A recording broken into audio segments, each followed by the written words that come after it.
Feeling the need for change is at the heart of your ability to make it happen.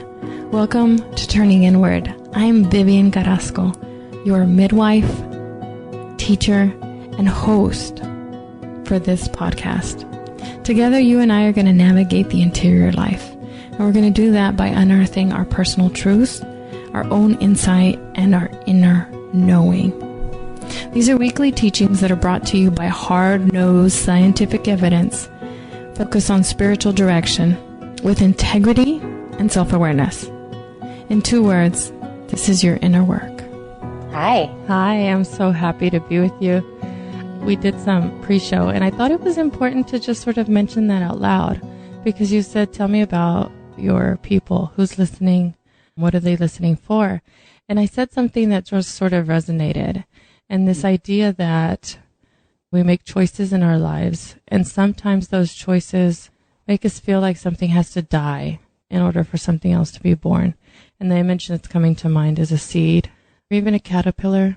Mm-hmm. We talked about the rains that just happened. So I feel that that's who's listening, who is sort of eager to hear your story and the change that you went through that felt like a death and rebirth. Oh my goodness, Vivian, there are so many things that I've been through in my life that have felt that way. I could tell you so many different stories, but I guess I'll go back to the turning point for me in deciding to become what I am today, which is a coach and helping change people's lives. So back in 2013, I was on a 6-month exchange program in Ireland for my doctoral research. I was doing a doctorate in statistics and public health, working at a children's hospital, doing food allergy research. And it had been something that I'd been working on for many years in that field. I was very passionate about it. I really enjoyed the topic and the subject matter. But for some reason, throughout that time when I was in Ireland, I don't know if it was the weather or the humidity or just feeling cold all the time, but I went through this time where I was just totally depressed, and I felt like what I was doing was not fulfilling me anymore. I was not seeing the results that I wanted to see in my patients. I was not seeing their lives change in front of me, which is something that to me was really important in a career and in a career path. And it was really interesting because throughout that time, I spent a lot of time alone. I had been placed with housemates at the time, but they were always away. So I was alone a lot, and it gave me a lot of time to look at my current situation and really start to recognize the unhappiness that I was feeling. It almost felt like I was going through an illness, which I wasn't, but it felt so real and it felt so deep and raw. And I'm somebody who's very cerebral, very statistical, very factual. And it was that first time in my life where I really started to look inside myself and try to uncover my truth. So that was really a moment for me in my life where I had to make a decision about what I was going to do with the rest of my life. Was I going to continue pursuing this academic career that I had been working so hard on for so many years? Or was I going to follow my heart and uncover what it was that I was truly passionate about? Which at the time was a very scary decision, as you can imagine, because I didn't really know what I would do if I was not an academic. That was a really important turning point for me in my life. And fast forward 3.5 years later, I have completely transformed the path of my life. I did finish my PhD, thankfully, so I do have that under my belt, which I'm very proud of myself for. Didn't give up on my dream, completing that, but I did actually start pursuing a new dream, which is to help other women entrepreneurs live their dream and build a business as well as having a healthy, happy life. So that is really the transition that I went through and the going inward moment, I guess you could say. Say more about those steps, because one of the things that I find that happens to us is once we've hit the promised land and we feel like we have meaning and fulfillment, we forget about the pain, it sort of fades, thank God. But what was that? What did it look like? What did it feel like? how did you look inside to start to uncover your truth? And then when you were facing that decision and it was scary because it was unknown, what were the things that brought you peace and made you sort of know that you were going in the right direction for you, that it was your truth, that it wasn't the truth of society or respect or regard or reverence, that it was right for you? Okay, so I'll start with what were the steps that I took when I was going inward, when I was starting to realize this issue that was happening within me. There two sides of the coin where I was feeling, on the one hand, that I was doing what I should be doing, but I was not feeling good about it. So for me, it was really a lot of quiet stillness. I spent a lot of time going for walks in nature and not having anybody to talk to, just being alone without external voice or an external support system. That put me in a very uncomfortable place, but I think necessary place, because a lot of the time we have all these stimuli around us where we don't really take the time to listen to ourselves and what our intuition is telling us and what our body is telling us. And it really disconnects us with who we really are and what we really want. And we're constantly looking at outside stimuli, whether it be people or technology, for answers. And so for me, it was really about going within myself and not allowing or not having, because I was by myself a lot of the time, right? So I didn't have access to that support system that I normally would have had if I was home, which was actually a blessing in disguise. At the time, I felt isolated and like I had been abandoned. But ultimately, that was the biggest gift for me, was to have that time to myself, because if I didn't have that, I don't know if I would have even realized that what I was doing was not fulfilling me. And I wouldn't have been able to learn to be comfortable with myself and be comfortable with what myself was telling me. That was huge for me. And since then, I live by myself right now. And I have always been someone who spends lots of time alone. And I think that I've never made big decisions on my own before that time. And so it was very empowering, because I knew that the decision I was making was one that was completely my own decision, and I could own that. The decision that I made came from within, not from without. So that was the big thing. Like I said, a lot of walks in nature, really just like lying on my bed and not doing anything, just silence. And then also physical activity. So I went to the gym a lot, and I found that sweating and moving my body gave me a lot of clarity as well. So those are the things that I would say were the key components for me in being able to listen to my body and my soul and what it was telling me, what it was screaming out to me, which I was not realizing and recognizing at first, not listening to. So that would be the first thing. And then can you just tell me again what your piece was that you wanted me to share? I'm sort of smiling at the different things that you described that sort of nurtured you and held you through the process, because it's beautiful. That you were put in a position where you felt like it was at first a drawback, and then it became the exact thing that sort of led you through that solitude, so that you sort of solidified that relationship with you. And I believe that when we know what we want and we fulfill our own needs, then it's like a rising tide. It lifts all ships. There's nothing selfish about that, because it serves the greater good. For sure. Oh my gosh. Yeah, definitely. Well, so the next thing I find is, so you're there and you have a path to choose. How did you get to choosing what you are now from what you described was your focus before? Because it sounds a little bit different. Yeah. Oh my goodness. Okay. Right? So it's like, let me go into a totally new world. Did you leap in and sort of believe that there would be kind of soft landing, or did you take slower steps? To be honest, I kept it a secret for quite a while that I was not happy. And I sort of did a lot of internal work before I came out and said it to people that I was not happy and that I was going to be changing career paths. And if I said that it was kind of just a fluke that I fell upon what I'm doing now, that is the truth. It was a total fluke. When I was living in Ireland, I joined this group of women who were part of this fitness community, this online fitness community, because I had always been, like I said to you, I was going to the gym a lot. I have always been somebody who's very into fitness and health and healthy eating. And my friends were always coming to me and asking me questions about my fitness routine and how do you prepare healthy meals and all these things. And so I joined, and I felt, like I said earlier too, I was alone. So I joined this online community in my local town in Montreal, which I was going back to in a few months. And so I joined that. And then when I came back to Montreal, I didn't know what I was going to do at all.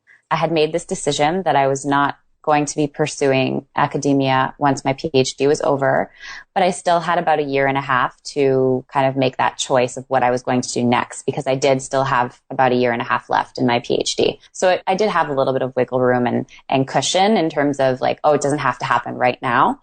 I did take some time, but what ended up happening was, the reason that I mentioned the meetup group or the fitness group is because we had a get together when I got back to Montreal, and we were 4 girls, and one of the girls started to talk about what she was doing.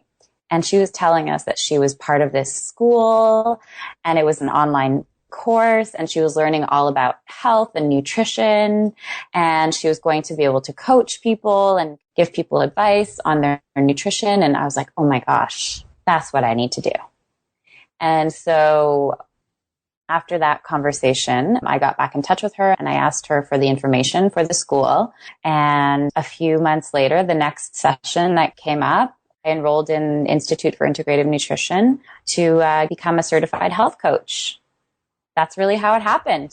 It was totally random conversation that I had with a girl who I didn't know, who was speaking. And again, like I had learned to know when to listen, and hearing my body say like, yes, that's what you. One of the things that I'd like to point out that you did just naturally, where some people might not feel that natural instinct to do, is you reached out to build a community of support. Now, there is a period of solitude and silence, but I don't believe that we go through this world to do it alone. Like that engagement with that person, that mirror where your body said yes when she spoke about what she was doing, was a message for you. And that wouldn't have happened if you hadn't positioned yourself in a community to just do and be who you are. Would you say that's true? Oh my goodness. Community. Yes. It's so huge. That has been probably the biggest thing that has continued to propel me forward, especially as an online business owner where you work from home, you're alone all the time. Having a community of women and some men, but mostly women, who are like-minded, who are there to lift you up, and who have similar beliefs and ways of life. It's just so beautiful. But what's really interesting is that I don't have that community here where I live. It's all virtual. So that's really interesting too. I built a small local community because there are not many people who do the same thing that I do in my area. But yeah, community to me has been the biggest thing that has helped me make decisions, but that just has kept me motivated and moving forward when things get hard. Yeah. And what you mentioned is one of the beautiful things of living in this golden era, is that the geography doesn't have to be there. We don't have to be able to just walk out the front door or take a walk to have a relationship. It can be with anyone and anywhere. Yeah. That's beautiful. Now, you said something that just piqued my curiosity. You kept it a secret. Yeah. Now, tell me more. Did you keep it a secret to protect it, or just because you wanted to feel more confident in sharing it? Oh, no, I totally kept it a secret because I knew I was going to be judged. I knew that everyone was going to be against my decision, and I was right. And I'm sure that a lot of your audience can resonate with that moment where you make a decision, but you're so afraid to share it because it's not who people know you to be. It's like, well, who are you now? You're a different person. You used to be this scientific, nerdy doctorate student. Now you want to go do all this spiritual woo-woo stuff. Like, what is that? Who are you? And it scared me because, first of all, I was brought up in a household where my parents didn't go to university. I was one of the first in the family, actually the first on my dad's side of the family who went to college. And so it was a big thing for me to be an academic and a PhD and a professor, and to have this career kind of paved ahead of me with no problems and financial security. And also, of course, like my parents invested a lot of time, energy, and money into my future. And when I kind of came out and said it to my mom that I was going to be leaving academia, she was heartbroken. And the other piece of it was my friends, where I had developed this friendship with a bunch of women who I had gone to school with. And we had that in common. We had the school, the education, the career paths in common. When that dissolves, what's left? A lot of relationships that I had to really navigate as I was sort of telling people. And I'll be honest, it took about a year and a half for my mom to really come to terms with the fact that I was leaving my career path. And still to this day, she always says, like, well, if it doesn't work out as a coach, you can always go back to your career.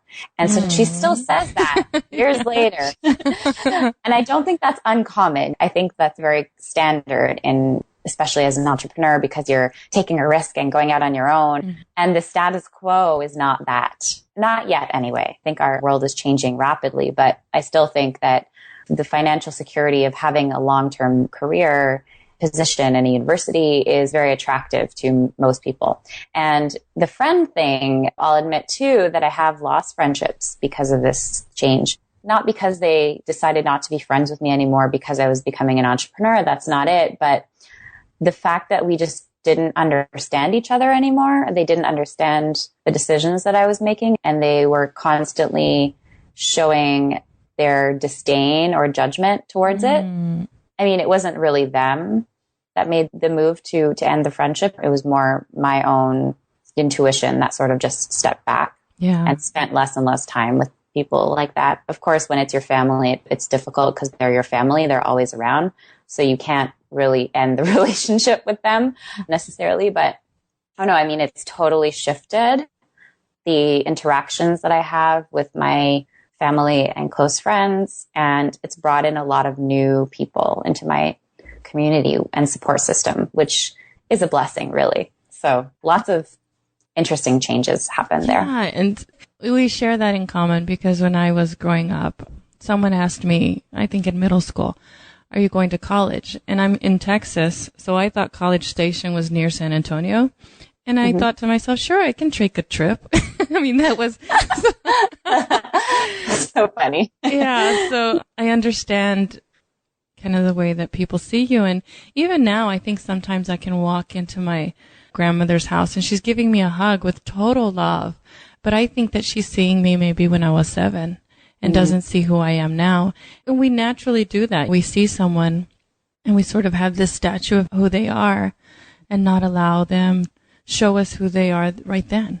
Yeah. Now, you said something else that just was like, I was like, you are right on, sister, about the world changing. Now, I have adult sons, and what I like to say that because I've raised them, you know, they're adults, and now my job is shifted to sort of love them into freedom, because I believe that the world is changing so very rapidly, and the systems and the security that we thought we had are more, you know, sort of that illusion is being pulled back. And so I'm guiding them and encouraging them to follow their heart like you did and like we try to do, because it is the meaning in the relationships is just so much more powerful than any form of outward thing that we think is going to bring us happiness. Yeah, for sure. Working with women entrepreneurs, women who are sort of building this new thing, taking that risk, what do you find that sort of leads them to take the step to be courageous, to face this shift in the world? It's usually some kind of heartbreak or health crisis or breakdown or depression. It's funny because it's never like a thing that you just decide one day when you're hanging out on vacation under a palm tree, drinking a margarita. It's like, no, that doesn't ever happen. I find that what you said is true. It's not very often this sort of joyous, I'm following, it's not this sort of hop along this yellow brick road, right? It's unfortunately, we're not moved until we're in pain and the suffering is so tough that it's hard to bear. I actually had someone pose that question to me and said, what made you do this? And I said, the suffering was just so bad I couldn't be there anymore. Now, I think that even though the majority of us do need that sort of wake-up call, and it does have to be painful or feel like something we need to move away from, I think that there's another way where you started to do that, like when you had that conversation in that meetup group. She said these things that she was doing and your body lit up and you said yes. So if you're listening to this and you're in and you want to know how to sort of move out of that suffering, following that joy that Lianne talked about, learning to listen to when your body lights up is how you get from where you are to where you don't even know you want to be. Would you agree? Oh my gosh, yes. To me, if it's not a yes, yes, yes, yes, full body yes, it's a no. So I love that. It has to be, it has to be 3 yeses? Yes or no. Do I want to do this? Yes. Yes. But I do feel, though, that there's a piece of us, we need to almost strengthen that muscle where we listen, where we're able to listen and tap into our bodies. And to me, that comes a lot with silence and being alone and being with yourself and just accepting that, being okay with silence. And one thing that I've started to do with my clients is silent meditation. So really just having them sit in their stuff, in their dirty laundry, in their all this like terribleness that's inside that they just avoid like the plague because it's scary and it hurts. But when you let yourself sit there, that's really when you start recognizing how you're feeling, what parts of your body are hurting. Like you really just start to be so aware of your body, your physical, but you're also your spiritual body. I think that's really the important piece that people have to kind of strengthen in order to be able to feel that full body yes. Because if you're so cerebral and you're going through the world, and if I hadn't had that moment in time when I was in Ireland where I had that time to tap in and listen, I don't think I would have had that same reaction with my friend. Yeah. You know? Yeah, you wouldn't have built up that muscle. Exactly.